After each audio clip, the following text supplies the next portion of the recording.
Now, as we continue our coverage on the coronavirus in Africa, CGTN has prepared a series of features that explore the implications of COVID-19 in Africa and how efforts by the continent to mitigate the spread.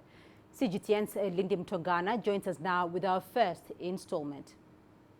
Welcome to CGTN Africa's special series, Africa Battles COVID-19. Since it first emerged in December last year, the virus, now officially known as COVID-19, continues to spread across the globe. Though its emergence was slow in Africa, today the continent's health systems are being put to the test as COVID cases continue to shoot up. CGTN Africa takes you on a journey to understand COVID-19 and its impact on Africa. COVID-19 has caused panic. We take a look at how this outbreak evolved into a global pandemic in just a short space of time. Coronaviruses are a family of viruses that cause infections in animals and birds, but they can be transferred to humans, and their effects can be mild conditions like common colds. But there are cases where these viruses cause severe respiratory illnesses that can be deadly or cause long-term effects on humans. They include the current strain of coronavirus called COVID-19, which has put the whole world on edge. The current COVID-19 outbreak was first reported in the Chinese city of Wuhan in late December 2019. Just 1 month later, the city of over 10 million people was on lockdown. But what jolted the world was the emergence of infection clusters outside China. A surge of cases in Lombardy, one of Italy's most economically productive regions, signaled the arrival of the virus in Europe. The World Health Organization issued multiple warnings on the threat of COVID-19. We're deeply concerned about the increasing number of countries reporting cases, especially those with weaker health systems. However, this epidemic is a threat for every country, rich and poor. Even the high-income countries should expect surprises. But for many African nations, their capacity to handle the coronavirus has yet to be fully tested. We have guidance that we have shared with member states, and most member states are following this guidance, and therefore preparedness is increasing, not as fast as we would want, but preparedness is increasing in Africa. On February 14th, North Africa became the first African region to confirm a coronavirus case. In a matter of weeks, over half the continent's 54 countries reported index cases. It will have huge impacts on travel.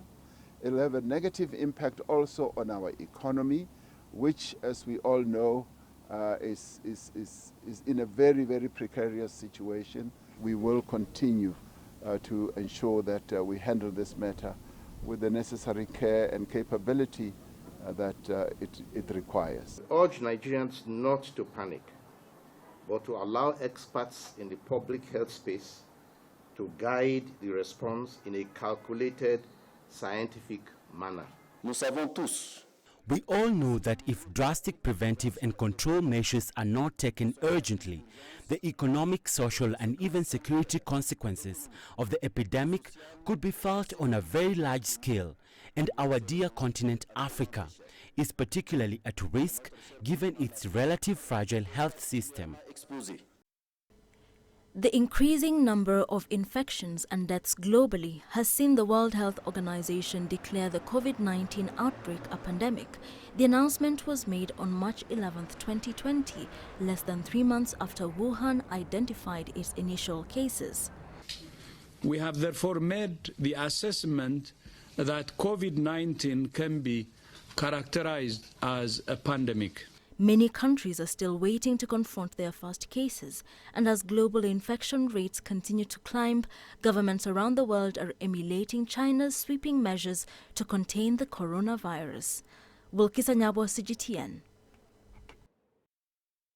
In wake of COVID-19 in Africa, cities like Nairobi have taken the initiative of educating the masses on the coronavirus, its effects, and details how their governments have set up preparedness mechanisms to ensure safety and protection of the population. And in this particular public forum, the safety measures were key. Thank you very much. So we are here today because of the interest that COVID-19 has generated. In attendance were members of the public and experts drawn from different backgrounds, including infectious diseases and immunology. So there's aggressive measures in containing this virus, while at the same time trying to pop up economy so that they do not go into a recession. So Kenya, we've seen what's happening out there. What should be our response as a country? My questions are with regard to stigma and the Chinese community in particular. Are there any efforts to maybe coping strategies and finding out how the Chinese community is handling the whole issue? We need to understand that it's important for us to let people have, to respect people's spaces, to respect them, but also for us to know that if we have a problem, we can be able to go and we have the confidence to present ourselves by removing that stigma. But of course, a lot of information, education, sensitization is important to help waylay this kind of stigma, because it's lack of proper information that sometimes also creates the stigma. But as new COVID-19 cases continue to emerge, concerns are growing about the continent's ability to handle the disease.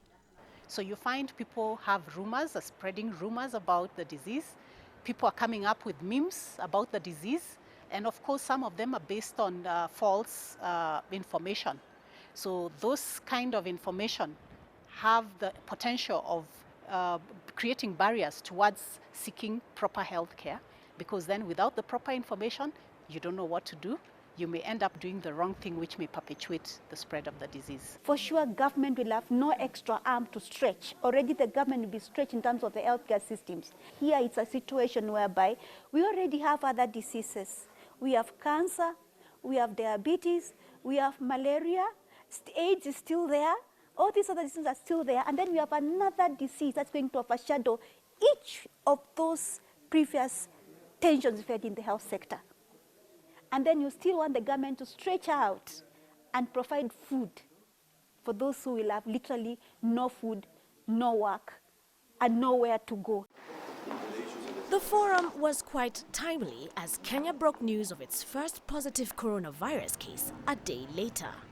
To contain the virus, the Kenyan government called for indefinite closure of schools and prohibited public and social life. Some of the measures that we have taken today may cause inconvenience, but I want to assure you that they are designated and designed to ensure that we effectively contain the spread of this deadly virus. At a time like this, information from reliable sources is key as it can alleviate fears, educate, and create awareness on the situation at hand. Terry Wangari, CGTN, Nairobi, Kenya. Following the outbreak of COVID-19, misinformation as well as fake news and myths have filled different mediums, causing more panic.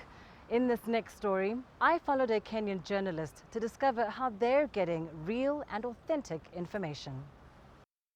The coronavirus outbreak has been accompanied by a tide of misinformation. Myths and fake news have flooded social media, causing panic.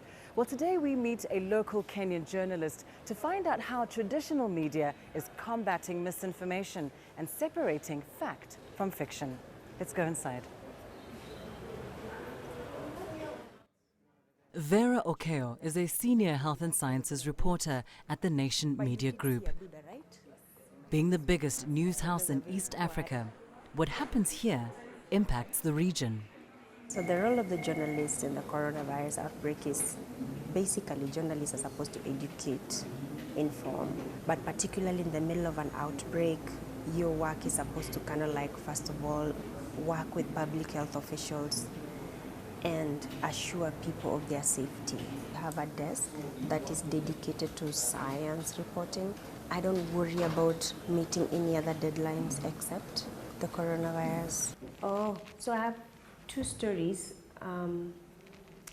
One is about like these emerging diseases like COVID COVID-19 is an emerging disease. It's like the scientific community is thinking about when are we going to be caught unawares next, given in mind that UNEP says that every 4 months we discover 16, all over the world, 16 emerging pathogens, mostly viruses. So we're just from the editorial meeting, my story got approved, and now I'm headed to Kenyatta National Hospital. I'm going to meet Dr. Marianne Moreithi, and she's going to talk to me about emerging and re-emerging pathogens, because she deals a lot with those things, and where COVID is an emerging pathogen, and I'm sure there must be others. Meet Vera, the scientist. I would like to know from you, in your opinion, even though there are still hypotheses, where do you think this virus came from? And also, in your opinion, what do you think you and your colleagues, the scientific community, may have missed that make this thing become as big as it is? Where it came from is still under investigation. Right. The hypothesis is it could have been circulating within the animals, right, wildlife, that could not have been detected or had not yet been detected, and that's where our tasks are very important, this virus hunting, looking for these pathogens, but we need to be more rapid in our detection, and after being very rapid in detecting and surveilling, reporting. So we need a whole chain of communication between governments, policy makers, scientists, you, who is very crucial in the clog of all this that's happening, so that we can be able to advise and warn. Every time I try to cover a story, I have a strategy. I want to make sure that it is diverse in terms of the people I quote, and then research. That is my strong point as a reporter. I would rather you have too much information about a topic than have too little. Despite her well-researched stories, Vera continues to battle skepticism. So health reporters have had to, walk through global health governance, geopolitical issues, economic issues, international public debt. So you have to mix all that up and hope that by the end of the day, your reporting is going to bring science to the fore and all those other issues below it, and try to get people to, remove all those things that are clouding their judgment. Vera's story appears in today's edition of The Daily Nation, and it will be seen by millions across the country. It's a reminder of just how important journalists are in the time of a pandemic, with the capacity to inform and promote changes in social behavior. Responsible reporting can save lives. In today's Voices of the People segment, we take to the streets to gauge how Africans are feeling about the pandemic. To be honest, I'm not happy about it, because I think we're going to lose a lot of lives here for people. So I'm not happy at all. Okay, we fear about it because I don't know who is sitting next to me. I don't know whether he's having corona or what. I don't know how safety he is. So we are afraid of it, of sitting together in the matatu, because even the fresh air in the matatu, we are not getting. So we mostly get most of the parts from China, but now, since the coronavirus affected them, they're also facing a very big problem because the factories are not working. This is the second epidemic. The first was Ebola. Our government put in a lot of effort in containing it over the past 2 years. We hope our leaders will find effective solutions to end coronavirus, because we heard that it kills faster than other infectious diseases.